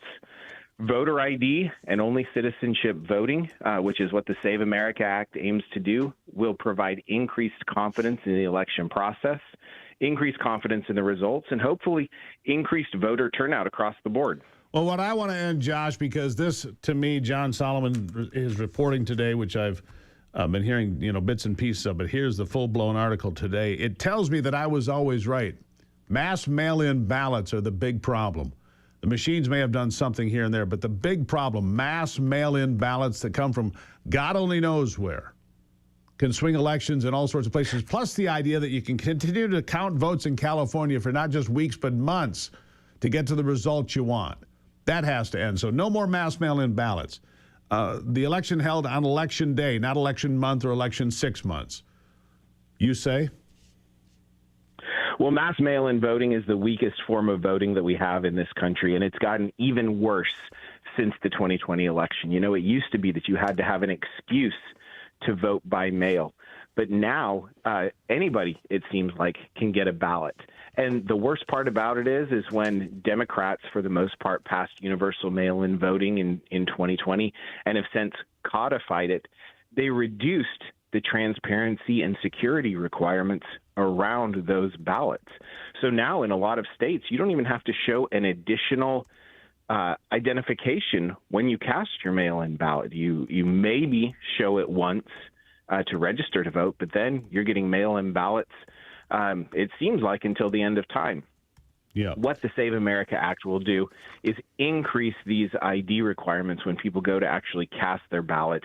And we really need this to increase security, like you said, around mail-in voting. Yeah, we'll see. As many as 20 states had their databases infiltrated, when I'm gleaning from the tea leaves here. If states like Kentucky and Alaska were infiltrated, maybe a couple more Republican votes will come across the aisle, because who could argue with the Save America Act if your state was infiltrated and your voter databases were corrupted by the Chinese? We'll keep talking about it. Josh, thank you for being here. Thank you. Greatly appreciate it. We're going to take a break. When we come back here on this St. Patrick's Day, we got play-in games today. We got a lot of action in sports, and we got a guy to talk about it. His name is Brock Palmbush. God bless him. He'll be up after this.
All right, time to check in on sports with Brock Palmbush.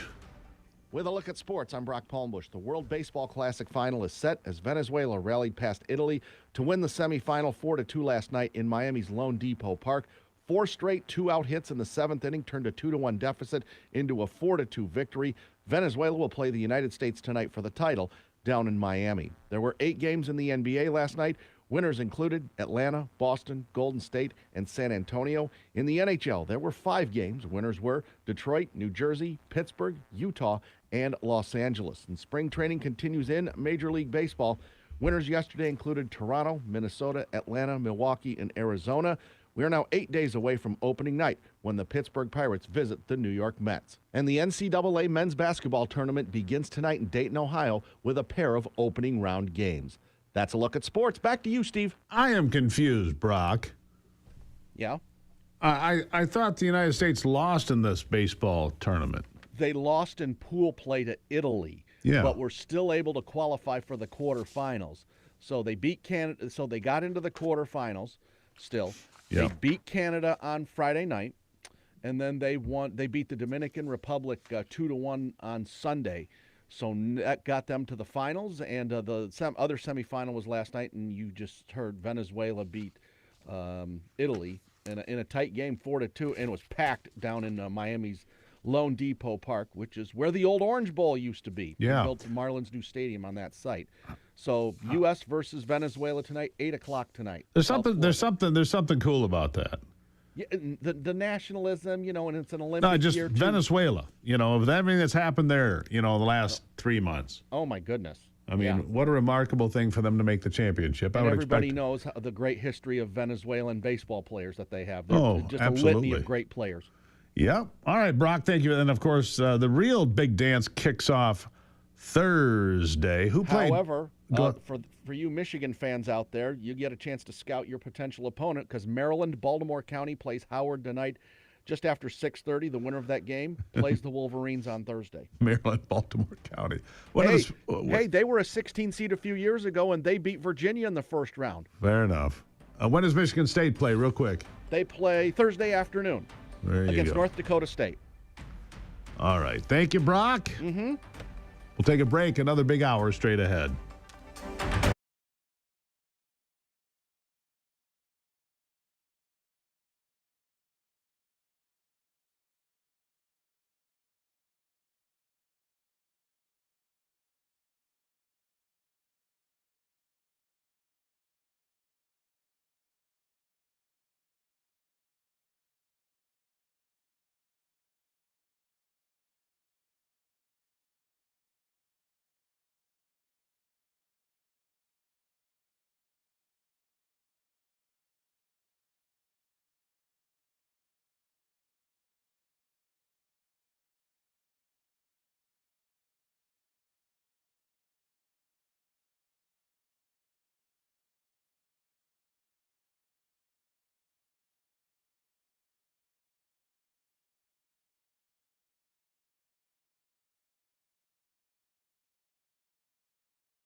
From the heart of America, where hard work, freedom, and faith still define who we are. From the farms to the factories, from small towns to city streets, this is the fight for the soul of our nation. We're watching Democrats attack democracy. Do not be fooled. The strength, the grit, the greatness of the American spirit, all right here. The left wanted power, not peace, but there's a resistance rising. A generation saying enough, enough. We've tried it their way, and it failed. The Steve Gruber Show with your host, Steve Gruber, starts right now. All right, welcome to it as we dive into another big hour here, fighting for you from the foxhole of freedom, defending America, putting America first every single day. It's what we do here. We love this country, and we're not ashamed to say so. Here are three big things you need to know this hour. Number one, in northern Michigan, they say, do us a favor. Stay off the ice this time of year. Number two, the blizzard finally wrapping out. Snow. Some places more than 30 inches, some places more than 40 inches. I mean, it's hard to say. We'll get to all of that. And number three, Democrats must be depressed today. They must be. After all they've done to shut down the Department of Homeland Security, all they've done to undermine America's war efforts in Iran, everything they've done, social media, criticize, the Oscars bashing America, all the same stuff, has had zero impact on Donald Trump. Zero. The polling shows the war in Iran has not hurt President Trump politically at all. Listen to this. But so far, there's kind of been a little bit of a collective shrug from the American public. What am I talking about here? Well, let's just take a look here. Americans who say they care a lot about the Iranian situation, look at this. It's just 45%. Just 45% of Americans say they care a lot about the situation going on in Iran. Compare that to the U.S. economy, which, of course, is the number one issue right now in this country. We're talking 84%. That is a very, very high number. And this 45% number, only about half that and below 50%. So despite all the hubbub, right now we're talking about less than a majority of Americans who say they care a lot about what's going on in Iran right now. It's just 45%, less than half. It seems Americans just not as interested in the war as Democrats would like them to be. It's like business as usual. Here's more. Americans, Google searches for Iran. Look at this. Down 84% versus February 28th, when, of course, the current war started in Iran. And if you look back on Sunday, you look back yesterday, searches for the Academy Awards significantly higher. I'm talking about 3-4 times as high as searches for Iran in the United States of America. So at this point, outside of the situation in Iran perhaps affecting the U.S. economy, which, of course, is the number one issue, is what Americans are focusing on, I'm just not thinking that this is necessarily going to be the big political mover and shaker that you might expect, given that this has kind of been a pretty gosh darn big deal, at least globally speaking. Yeah, well, Americans don't seem to care. They care about more important things like the price of gas went up 8 cents overnight. Gas will be over $4 a gallon for a whole lot of folks today across the country. That's a bit of a shock. Nowhere near the $5 plus that people saw back when Joe Biden was in the White House. We'll keep an eye on it. And the biggest disappointment for Democrats right now, the biggest disappointment of all, Donald Trump's approval ratings have not changed. They remain in the mid-40s, which is bad news for them. You'd think, well, that's good news for Democrats. Not really.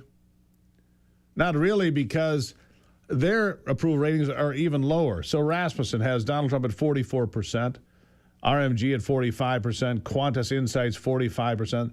The Trafalgar Group actually had Donald Trump at 50% a week ago. Don't know if that seems a little optimistic, but mid-40s is about where it is, settles in there, stays there.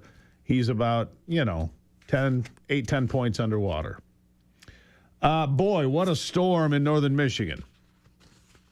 Been watching the northern compound on our cameras there. Big drifts around the house. Probably doesn't do it justice. Hard to measure the amount of snow, well over 2 feet in northern Michigan and the UP in many places. We'll get the official record at some point. In Chippewa County there, 3 to 4 inches an hour at some points. 3 to 4 inches an hour. I mean, that is massive snowfall and 45-mile-an-hour winds to go with it. So you got massive drifts out there. Steve, I saw video of Marquette, and the whole city basically is shut down except for hotels because there's 3 to 4 feet of snow and blizzard winds, like you said, 50 miles an hour, sometimes 60 miles an hour. Crazy. Unreal. Yeah, crazy. So I think they were already having a record-setting year for snowfall in parts of the UP, because if I go all the way back to November, Ron Rademacher was telling us that snow was already up to the car doors, and I don't mean the bottom of the doors, I mean halfway up the car doors back in November going into December. You pile 3 feet of snow on top of that and blow the wind around. It's really quite a deal. Anyhow,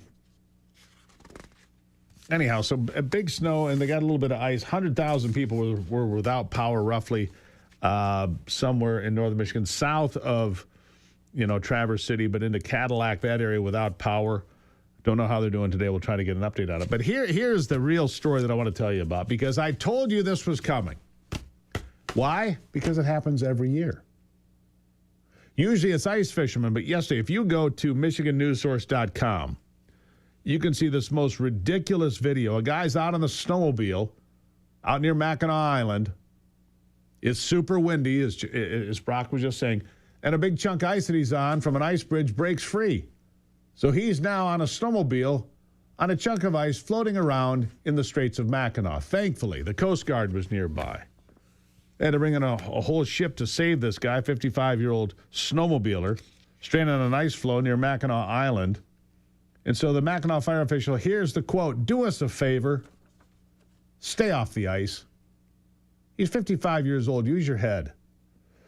In addition, that person was advised by the Mackinac Island fire chief that he'd surely be lost if he attempted to cross in the current conditions. The ice is no joke. Not an island, lake, or mill pond conditions can and do change by the minute. Not one entity endorses the ice, nor is anyone in charge of safety or security. Each and every trip is cross at your own risk. Yeah, in this case, it put the first responders at risk. Look, I see this every year. Ice fishermen out there in Saginaw Bay. Well, it was 50 degrees. It was really nice. Next thing you know, they're floating around in a chunk of ice, and the Coast Guard has to bring in a helicopter to get them out of there, and people die. So wait, this guy was out by Mackinac Island? On a snowmobile, right. So he came from... I'm not sure which way he came from. He came from the UP or the Maine? I don't know. Peninsula? I don't know which way he was going. Huh? I also saw video of Mackinac Island. Somebody had But video of it. It's snowed under. It's just incredible. Yeah. So the Mackinac Island Fire Department said that the cutter Mackinac ship out there had not been in the area, the man would not have made it. Whiteout conditions. He was a mile.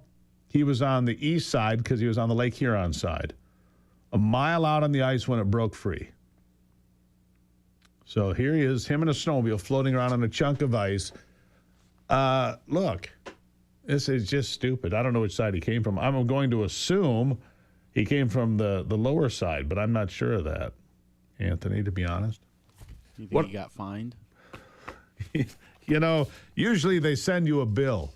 When I had a house fire here in 2024, you do get a bill from the fire department. Insurance pays for it. Insurance does not pay if your vehicle goes through the ice. Insurance does not pay if you get stranded on an ice floe. Just so we're clear about that, that's an out-of-pocket expense, all right? These people, use your heads. I'll take a break and be back. It's the Steve Gruber Show.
If you want to solve the national debt and be prosperous, just cure cancer. That's what I get out of. And that was my takeaway when I saw and read this next article and brought in my next guest, Steve Moore, chairman and co-founder of Unleash Prosperity. Steve, good morning. Hi, Steve. Good morning. Good to see you again. Let's see here. A new report from your organization, Unleash Prosperity, said over the next decade, curing cancer would generate $185 trillion, with a T, trillion dollars in economic benefit over 3.5 decades, 35 years, $15,000 per American per year through longer lives, higher tax revenues, and just better living. That is a remarkable statistic, Steve. I mean, it's solve the national debt, put everybody to work, just cure cancer. No big deal, just cure cancer. Well, yeah. Yeah, I can't think of any investment that would have a higher payoff than reducing cancer deaths. And even if we were able to lower the cancer death rate in half, it would have an enormous benefit to humanity. And also, we're looking in this study at the economic benefits of that. We're talking about 300 million more years of life of American citizens, of more productive years. So it would be a giant economic stimulus. It would reduce pain and suffering, and it would be something that would have an enormous payoff. So, and by the way, we are really able to do this with the right resources. For example, if you look over the last 40 years or so, we've reduced cancer deaths by about 40%. So what we're saying is, let's go all the way. Let's go all in. And by the way, just as Trump was able to get a vaccine out for COVID in 12 months that saved a lot of lives, we should have an Operation Warp Speed for cancer. Sure, and I agree with you on that. Look, there's been some promising research in different areas, AI and nanotechnology, right? Where you have, basically things in your bloodstream that find and destroy cancer cells. I've seen some real promising studies. Ivermectin being used off-label has efficacy because parasites and cancer cells operate on the same, fuel system, if you will. So if you can target, and not just ivermectin, but other antiparasitics have promising results when it comes to dealing with cancer.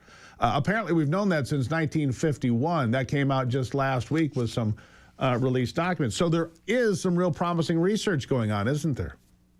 You better believe it.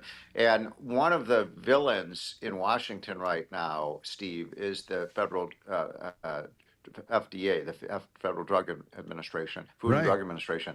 They are holding up drugs that have a lot of promise, not just for cancer, by the way, but for epilepsy, for all sorts of diseases, heart disease, for neurological diseases like Parkinson's and Alzheimer's. And it's almost inhumane that the FDA is not allowing people to try promising drugs, that especially for people with disabling diseases. What do they have to lose? Sure. So we should, and by the way, the longer it takes the FDA to approve a drug means that you get less innovation because, people, it costs about on average $1 billion to $2 billion to bring a new drug to market. And every year the FDA delays the opportunity for people to take these drugs means that less drugs get developed because less money flows into that area. And by the way, I'm not calling for more government spending. I think we just want to have a process of innovation that can do great good for humanity. And by the way, probably I'm sure every single person listening to and watching this show has someone who everybody has been does. a victim of cancer. Absolutely, so everybody. Everybody's been touched by. Everybody has been touched by cancer at some point with people they know, whether they survived or not. I survived, which is great for me. Oh, I didn't know that, Steve. I mean, it's a great story. By the way, as I said before, survival rates are really up. And let's get that up to, rather than 50%, let's get it up to 80 or 90%. And we can do that. I mean, we have the capability to do it. We have the know-how to do it. And you're right. It's not, by the way, just drugs and vaccines. It's also changes in lifestyle. I mean, how many lives were saved by, eliminating smoking? Well, and by the way, let me say something about that. Just released statistics yesterday. 6.1% of Americans smoke today.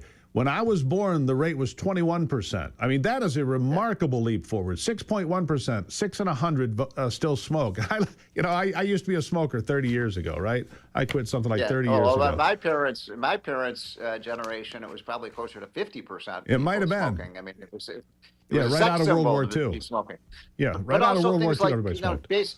Steve, basic things like getting exercise and diet, proper let me ask you nutrition, that. all of these things. Let me ask you about this. Eating real food, make America healthy again.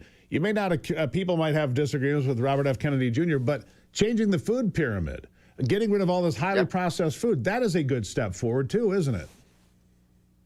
Probably, I'm not. By the way, I'm the economist in this. My co-author Thomas Phillipson was the health expert, so he'd probably be better to answer that question than I am. But what we're really saying is, boy, do we have an incredible opportunity here. And by the way, we were just counting the benefits to Americans if we were to cure cancer. I mean, we're only 1/10 the world population. So think of what this would mean for all of humanity. And so let's do it. Let's get going. Let's win this race for the cure. It would benefit everyone. Everyone watching and listening to this show would see great benefits. I've had friends who, especially, by the way, childhood cancers and cancers that hit young people, alas, you have to die of something, right? And so cancer is a degenerative disease. But when you see some of these diseases like leukemia that we could solve, and when there's nothing more painful than losing the life of a child. Project Warp Speed for Cancer. Steve Moore, chairman and co-founder of Unleash Prosperity. $185 trillion would be the economic benefit. That has small change. Yeah. No, that's the real thing from my economist friend, Steve Moore. But yeah, eat real food today, Steve. Go for a walk. Make sure you take care of yourself. Good stuff. Thank you. Thank you, Steve. Greatly appreciate it. Look at that. If we could cure cancer, it would change lives, it would change productivity, it would change the economic arc of this country. It's a very positive thing. It really is. And speaking of such, we're going to talk health with State Representative Gina Johnson of Michigan next. A bill to defend vaccine exemption rights. The pursuit of health has never been more intense than it is in 2026. Make America Healthy Again is really happening on many fronts. We'll continue that conversation coming up.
I don't know.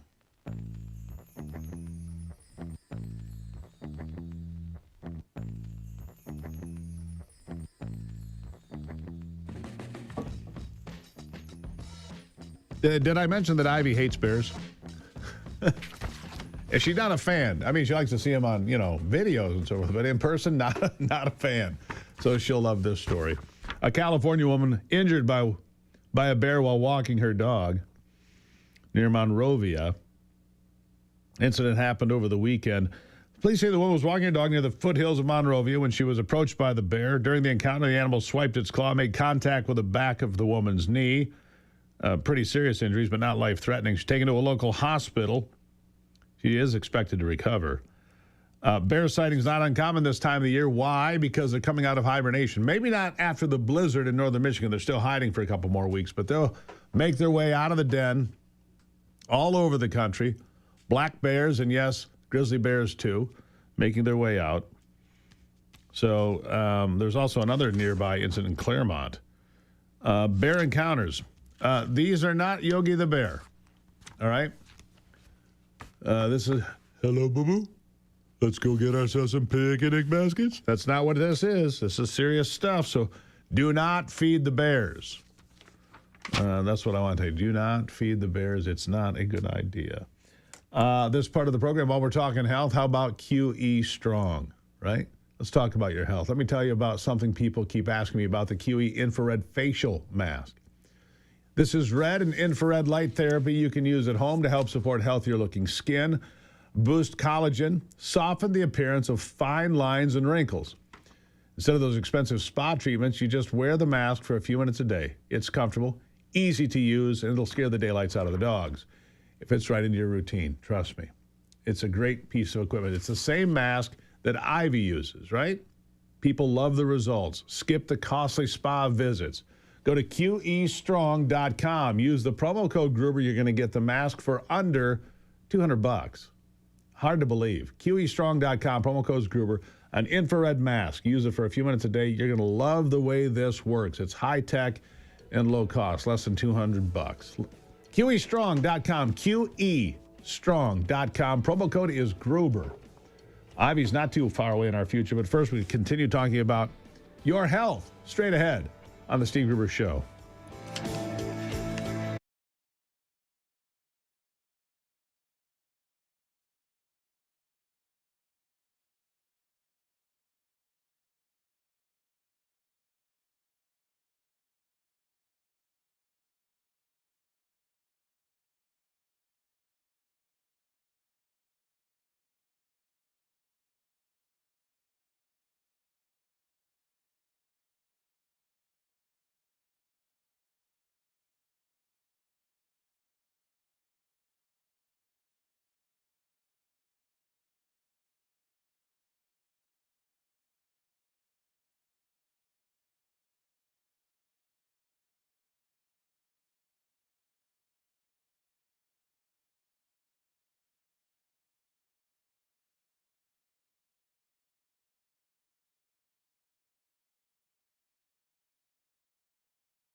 All right, here's a bit of an important headline for you. A federal judge has blocked Secretary Robert Kennedy's vaccine changes, invalidating vaccine advisory panel altogether.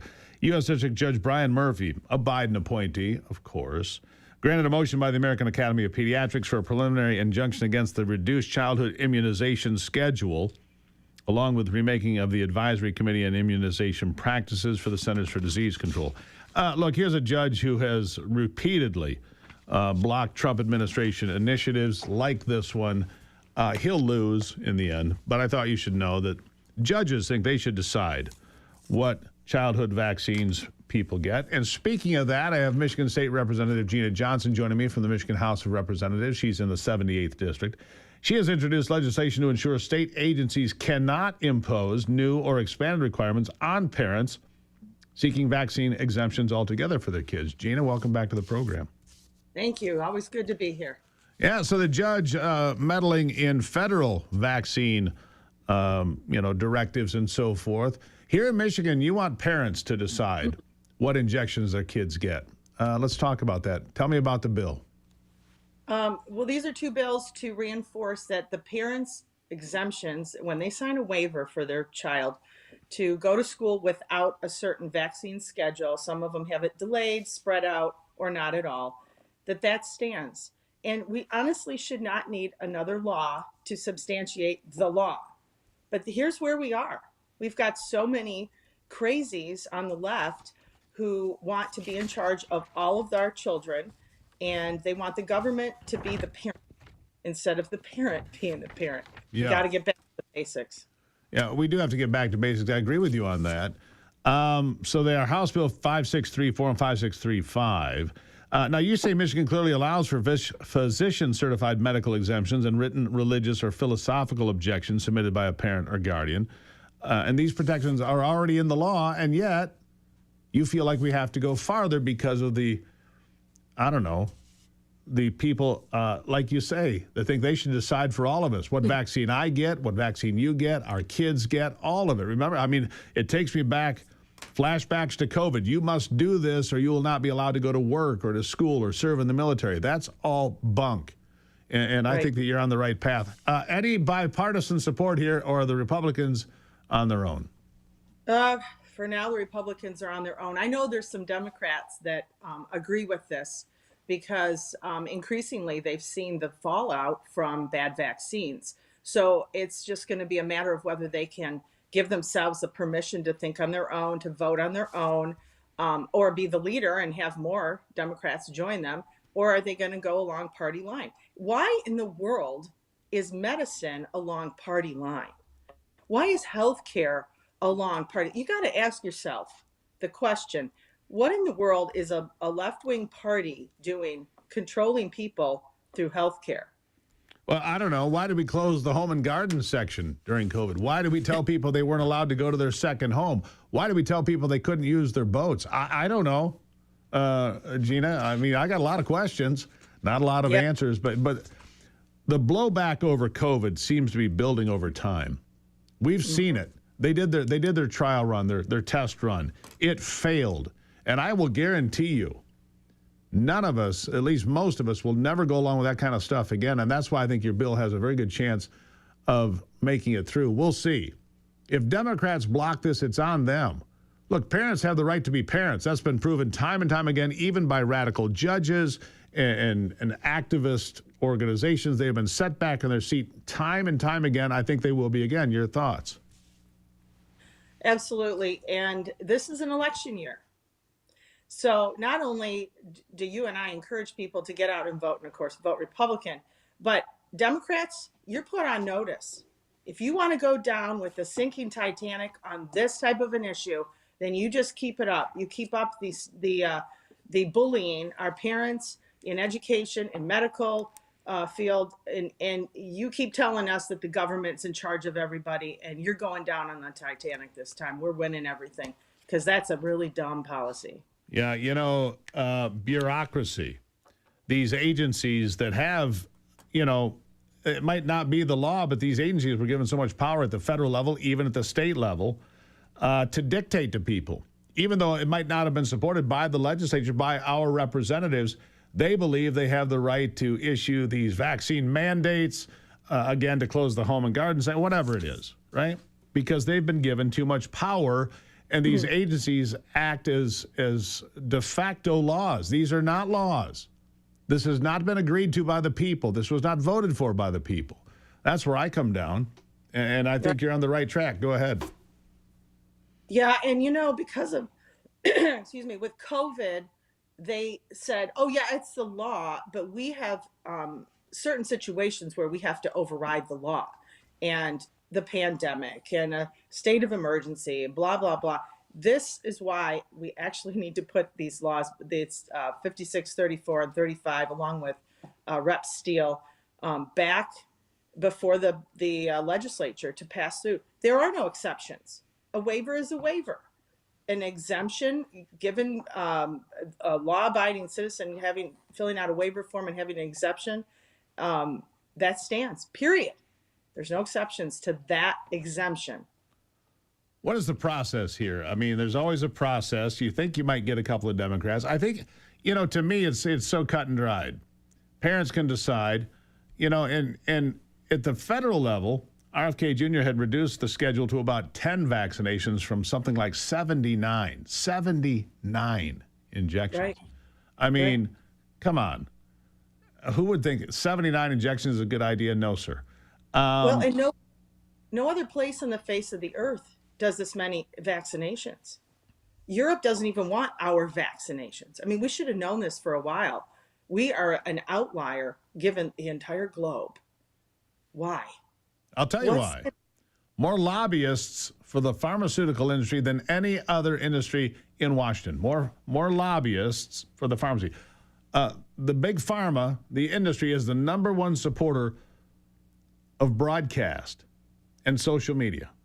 I mean, they put more money in. I mean, you see the ads. Hey, get this great drug, and then the 2/3 of the ad is on the possible side effects.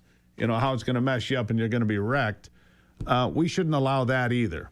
Can we do that at the state level? Ban advertising for pharmaceuticals in the state of Michigan? I mean, that'd be a nice step as well. Anyhow, I'll give you the last word here. What is the timeline here for this moving forward? It has to go before the House, and then the Senate and governor has to sign it.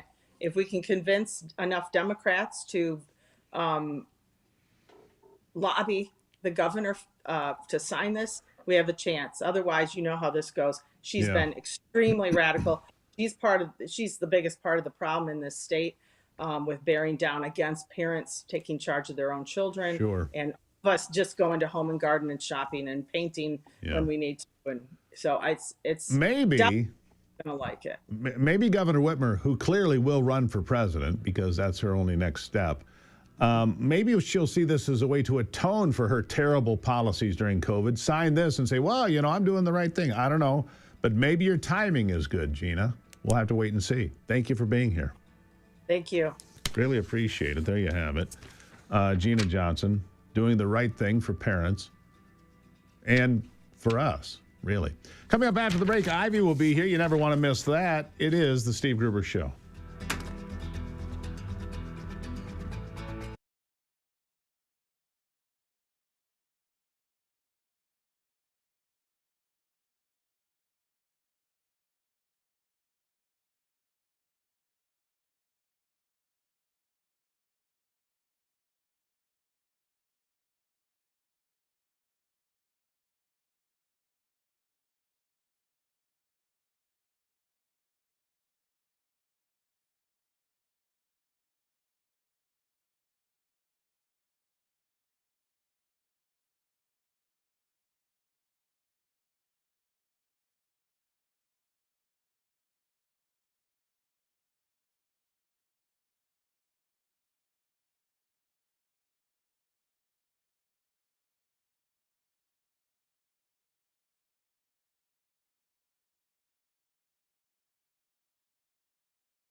All right, let's keep right on rolling, shall we, with the best part of my day when Ivy shows up with her big beaming smile and says good morning. Good morning, Ivy. Good morning, Steve. Nice to see you. Look at that big beaming smile, just like I said.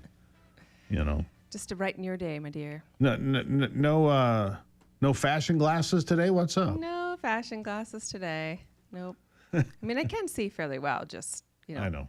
Especially at night, it's very, very helpful. Well, and for staring at screens for long periods of time because of the amount of research that we do. No, that's it's true. also very helpful for that. So. Yeah. But now that you're 30, I mean, the eyesight starts to go.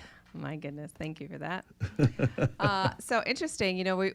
We talk a lot about data security. We do. Not recently because of all the other news that's been going on. But listen to this. Tire sensors meant to prevent blowouts.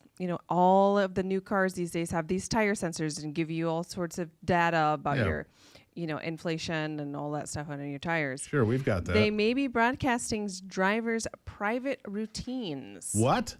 Yes. My tire sensor that tells me I've got 37 pounds of air in my right front tire, or it's down at 29, I need to check it. It's doing what? Broadcasting your data, your routines. So these tire pressure monitoring systems have broadcast wireless signals, and every sensor has a fixed ID number, so they can be tracked by ID number. And the sensors, unlike say license plate readers, these signals pass through walls and obstacles, so they can be sensed from anywhere. And they can reveal potential routines like collecting your driving data over time, your daily schedules, your travel habits, your behavioral patterns. And also it's the vehicle. They can know your vehicle type, your load weight, your activity. So, if you're going too fast, it's going 85 miles an hour. It can figure that out. It can tell you that you've got a big, heavy load. So if the government wants to know, why has he got this big, heavy load? What's he moving around in the dead of night? Right. Really? Tire sensors. So it's just a part of a bigger, broader trend where all of this data collection is being done on us all the time. Now it's also on your tires of your vehicle. Well, that sure does instill trust in me, in the government at large. Look, they've already got cameras in your vehicle at every angle possible. So they can see you in the car, out of the car, walking to the car, leaving the car. They can check how much weight you've got in the car, how fast you're driving, where you drive. Really, exactly, where you drive, what your routine is. Well, That's look, kind of troubling. Mr. Gruber drove 80 miles an hour over to the local watering hole. Well, then this is where it gets interesting. So you think about that, and this wasn't in the article, but if your data can be sold, from this tire which monitor, they are. Which then you pass by all of these stores, all of these places, maybe if you're driving to work each day, and then those places can target you for advertising. Hey, you pass by our store every day. So just, I'll use the term that's probably an old term now, but geofencing. So I'm driving down the road and there's a fast food joint coming up a half mile on the right. Ding, something pops up on my phone. But because they already know based on your interests that you look online, okay, so you're interested in fishing or you're interested in whatever the case may be, working out, healthy foods. Here's the hunting store coming up. Exactly. Here's the restaurant coming up. You begin to see those things in your feeds. Wow. And you don't even know why you're seeing them. So that's the thing that I think a lot of people are getting savvy on. If you talk about something, generally, those ads are going to start popping up on your phone. How do we block it? How do we? So there are some. I know iPhone does have some data protections, but it's very difficult if you have a smartphone. It reminds me. Protect your data. I saw a woman on social media probably a couple years ago now, and she had just bought a new Toyota. And I'm not picking on Toyota; I'm just using it as an example. Right. And she had to go through the menu on the screen to block and block and block and block. Because of all the information. We talk about our phone selling our information between midnight and 3. 2,000 times a day, your iPhone will sell information from what we've been told from people that know. Right. And your car's doing the same thing. Yeah. It's just across the board. And it's, I don't know how we fight back against this, but your data is being collected and observed and analyzed. Constantly. Especially our children's data. Which brings me back to, why do we need all these data centers? Now you know the answer. It's not about, it's about you. Right, but I think a data center is more of a place where you have all of the hubs for computers to create. No. Where do my pictures go on my phone? Well, to a yeah, data center somewhere. Where do my That's text what I'm messages saying. go? To a data center somewhere. It's a cloud server. It's surveillance. Well, sure. I mean, I to guess- me, it's surveillance because everything that's in your phone it's not actually in your phone. It's in the cloud. And the cloud is nothing more than a data If you elect center. it to be in the cloud, then it's in the cloud. But you can also select it to stay on your phone only. So it's really what you decide for it to do. Now, cloud and I want a flip phone. yes, there is a case for that, especially for kids. Because the amount of data that's being collected on our kids is extraordinary. So we actually have a new partner that we're in the next few weeks going to be launching, but it's the Up Phone, which you can turn all of these tracking sensors, if you will, tracking abilities off. Right. They can't do that to you with the Up Phone. Right. And we will be talking about that. But like our kid likes baseball and football and, racing games. So they're collecting, they build, for us, they had to start later. For me, they had to start, when I was 40 or 45 or 50 or whatever they got serious about it. For your kids, that database is beginning the day they are born. Right. And it's scary how good they are at knowing you. And predicting. And predicting you based on your activity on your phone. Wow. And that's something that we opted in ourselves, right? We're carrying around we this did supercomputer. it voluntarily. Yeah. And I've heard these tech executives say it's remarkable how much information, whether it's Facebook or TikTok, how much information people will actually volunteer. Well, think about it. A lot of people just go online and talk about their day every day. Every day. So, Take a picture of the food they eat. Yeah. Can you imagine back in the day taking a picture of hot dogs and tater tots? No. Anyhow, crazy world. Love you, Ivy. Love you too. Good stuff. I'm going to go deflate my tires now. I'm going to go slash my own tires. I'll show you. Ha! Back after this.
All right, we're keeping an eye on everything happening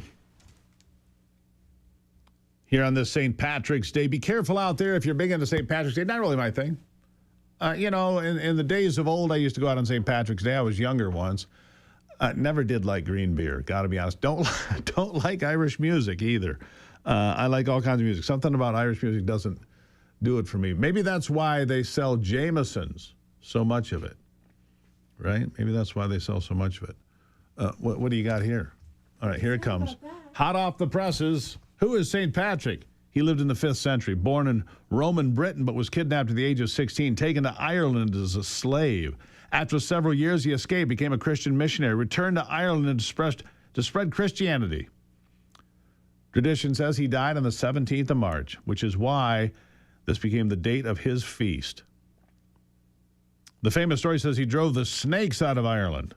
If he could drive the snakes out of Washington, D.C., I'd canonize him myself.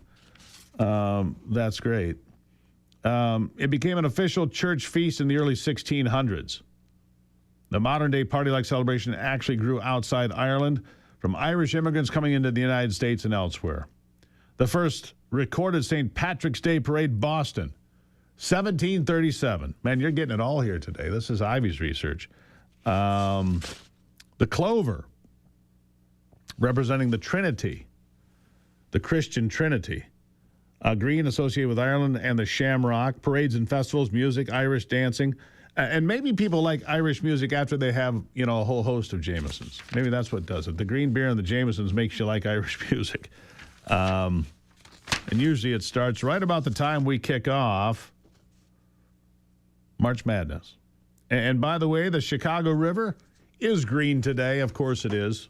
Anyhow, happy St. Patrick's Day. I hope you enjoy it. Be careful if you celebrate St. Patrick's Day. Do it responsibly, because it's not about alcohol. It's about Christian values. There you go.